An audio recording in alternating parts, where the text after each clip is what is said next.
Kalimitan ng tinatanong natin ay kapag ay namatay, saan pupunta yung namatay? Yung kasagutan mo ng katanungan na yan ay kung tutusin ay nawa ay maging bahagi ng ating pagkilos bilang mga mananampalatayang Kristiyano Katoliko. So, pagkakaroon ng sanay nawa ay higit natin maunawaan. Kaya nga parang sinabi ni Jesus, huwag kayong mabalisa. Bakit tayo nagbabalisa? Kasi kung isang dahilan, isa sa maraming dahilan, ay sapagkat hindi natin alam. Pero kung alam natin, hindi tayo mababalisa. At bahagi yun na kung saan ay nawa yung aming pananampalataya, ay isang pananampalataya na makita natin na tinutulungan tayo na makita ang katotohanan na ito.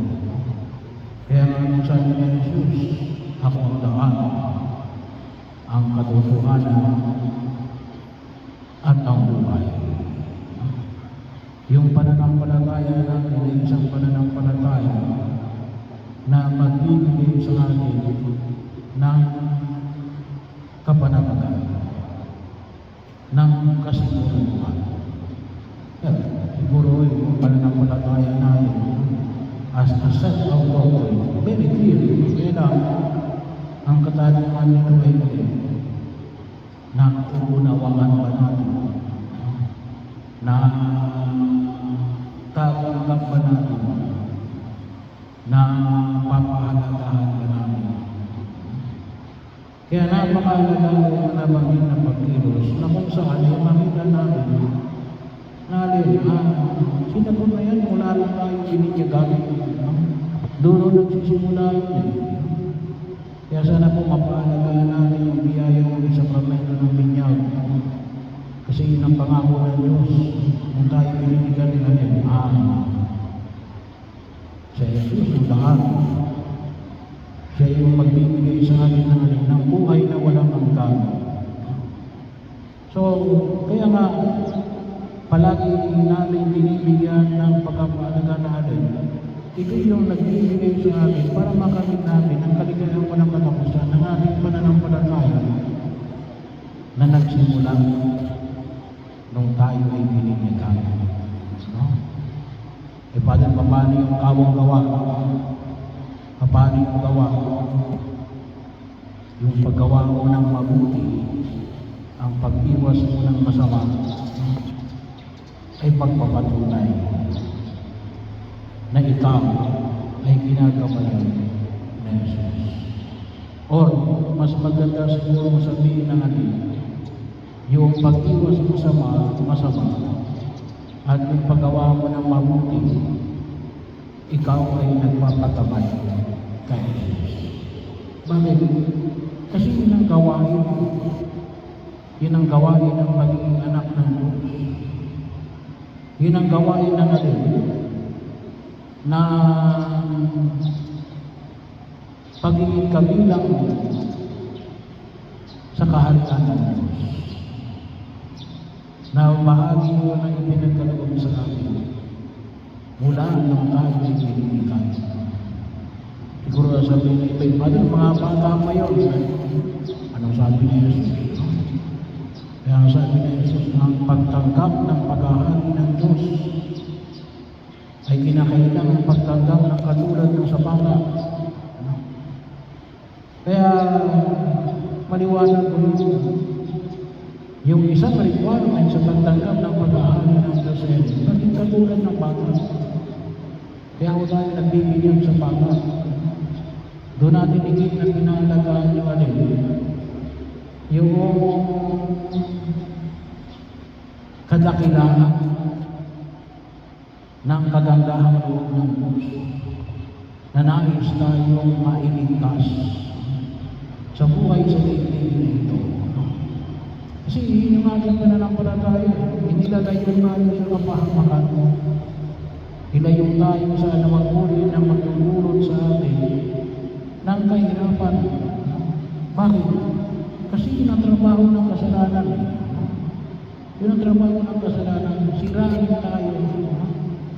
Sirain tayo. Akala natin yung kasalanan magpapaligaya sa atin. Hindi. Sisira sa atin yun. Siguro magkakaroon na tayo na saglit na kaligayahan. Pero walang hanggang kamatayan. Kaya nga naman huwag natin kalimutan. Kaya nga sa biyaya na ipinagkaloob sa atin ng mga may kapal, yun ang bigyan natin ng pagkilala. At kung ang nangis ng Diyos ay alin, makamit natin ang kaligtasan, kaligayahan at kaayusan. Ngayon, sabi nga, bakit tayo dumaranas na kahirapan, kamatayan, at hindi kalugod-lugod na kaayusan? Kasi gawa ng kaligtasan ng ating ulo. Pero ang Diyos ay patuloy na handang tumanggap sa atin at ito yung dinudulog natin para kay Ronaldo. Kung sakali mang sinagkulang sa kanyang mga pagkasakatuparan ng mga bagay na ito bilang pagpapatunay ng kanyang pananalig sa Diyos, ay humingi tayo ng kapatawaran sa kanyang sa harapan ng mga kapal at patuloy natin ipahayag sa atin. Kasi yun ang tulong na yun sa iyo. Kaligtasan. Kaya nga siya nagpakapako sa Diyos. Para tayo ay tunay na bigyan ng buhay na walang hanggan. Pero hindi lahat magkakaganoon. Kapag tinatanggihan natin ang walang hanggang pagpapala na yan ng Diyos. At yung nawang kagandahan loob ng Diyos sa ito ay higit na pakinabangan ni Ronaldo doon sa kabilang buhay. Kung mayroon pang mga hindi na ibigay na katarungan, na hinihingi ng katarungan si Ronaldo, nawa sa pamagitan ng ating mga panalangin. Kapag kayo magsisimba pag-araw natin ko, isama ninyo palagi ang kanyang pangalan sa inyong mga intensyon.